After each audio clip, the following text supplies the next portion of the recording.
सृष्टि में सबसे ज्यादा किसी को दंड दिया जाता है तो आत्महत्या करने वाले को बहुत निंदा की गई। आत्महत्या करने ये खिलवाड़ नहीं है जो लोग अपने शरीर को नष्ट करने के लिए सोचते हैं।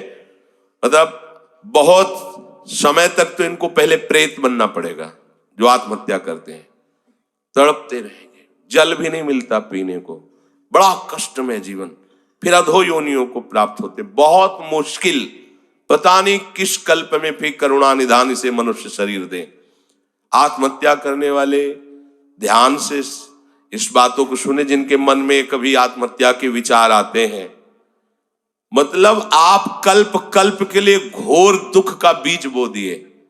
शरीर रोगी है या समय प्रतिकूल है या आप किसी पर विजय नहीं प्राप्त कर पा रहे, परीक्षा में पास नहीं हो पा रहे, या आपके अनुकूल कोई बात नहीं बन रही, तो मरना जरूरी है क्या? मरने से समस्या का समाधान हो जाएगा क्या? हम तो कहते हैं कि अगर तुम्हारे अंदर इतनी ही बात आ गई कि मैं शरीर को नष्ट कर दूंगा, अब जीना नहीं, तो आज से भगवान के लिए जियो। तुम दूसरों की कामना पूर्ण करने वाले बन जाओगे। अपनी कामना, मरने की जरूरत है, मर जाओ इस बात से कि आज से मैं अपना जीवन प्रभु को दिया।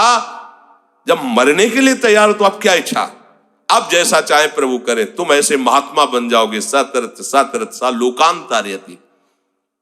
अगर आत्महत्या की तो आप दुर्गति को समझ लीजिए, भयानक प्रेत योनि, जहां स्वेच्छा से आप जल भी नहीं पी सकते, भले नदी किनारे रहिए।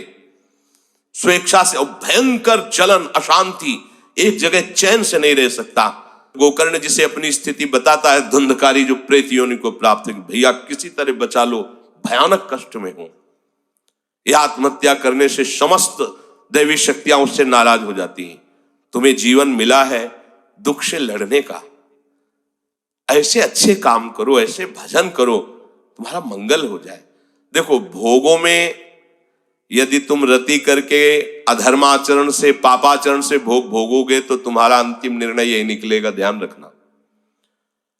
जब तुम धर्म विरुद्ध आचरण करोगे, जैसे कोई कहता है कि अभी तो छोटा बच्चा ही था, उसने कौन से पापाचरण किए, अभी तो 14-15 वर्ष का था, परीक्षा में ऐसा ऐसा क्या। तो भैया, एक जन्म का हिसाब नहीं चल रहा है, बहुत जन्मों का हिसाब चल रहा है।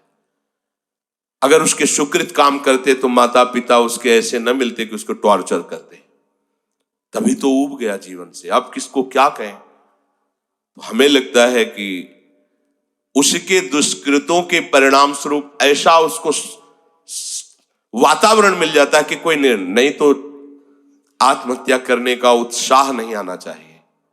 हमें लगता है माता पिता को चाहिए कि अपने बच्चों से ऐसे मित्रता का व्यवहार करें कि उनके दुष्कृत नाश करने वाली भावना हृदय में जागृत हो, ना कि शरीर छोड़ने वाली।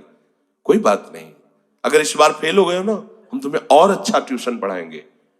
पर वो संसारिक लाभ को ही लाभ जानने वाले जानते हैं, इतना पैसा लगाया बर्बाद। अब वो बेचारा छोटी सी बुद्धि का पूर्व के दुष्कृत परिणाम से प्रेरित हुआ और उसको लगता है मैं आत्महत्या कर लूं। किसानी में सफलता नहीं मिल, लगता है आत्महत्या कर लूं। पति अनुकूल नहीं मिला, लगता है आत्महत्या कर लूं। पत्नी अनुकूल नहीं मिली, बोले आत्महत्या। ये कोई निराकरण है तुम्हारी समस्या का? समस्या का निराकरण तो विवेक से होता है। आप भगवान का आश्रय लेकर के भजन करते हुए फिर विचार कीजिए तो आपको रास्ता मिल जाएगा। पर जो रास्ता देने वाले प्रभु है उनसे तो आप विमुख हो चुके हैं, गंदे आचरण कर रहे हैं, मन में आध्यात्मिक शक्ति नहीं रह गई, बस वही निर्णय देने लगता है कि क्या करूं, इससे तो जीना ठीक नहीं है। मरने के बाद जो दुख है वो तुम झेल नहीं पाओगे।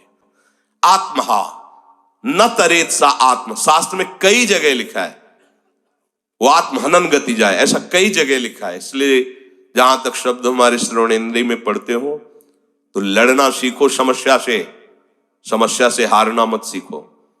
समस्याएं तो आती रहेंगी लेकिन तुम्हारा जो जीवन है बार बार नहीं मिलेगा। और नाम जप करोगे तो सबसे जीत जाओगे। नाम जप करोगे तो दूसरों को भी बचाने वाले बन जाओगे। नाम जप करोगे तो सही बात, तुम्हें कोई डिप्रेशन में डाल सके, आज तक ऐसी कोई समस्या पैदा नहीं हुई। आप नाम जप करके तो देखो।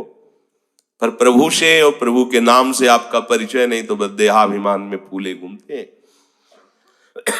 जहां उस देहाभिमान में ठेस लगी तो लगा देह को नष्ट कर, अरे देह को नष्ट करना कोई समस्या का समाधान थोड़ी।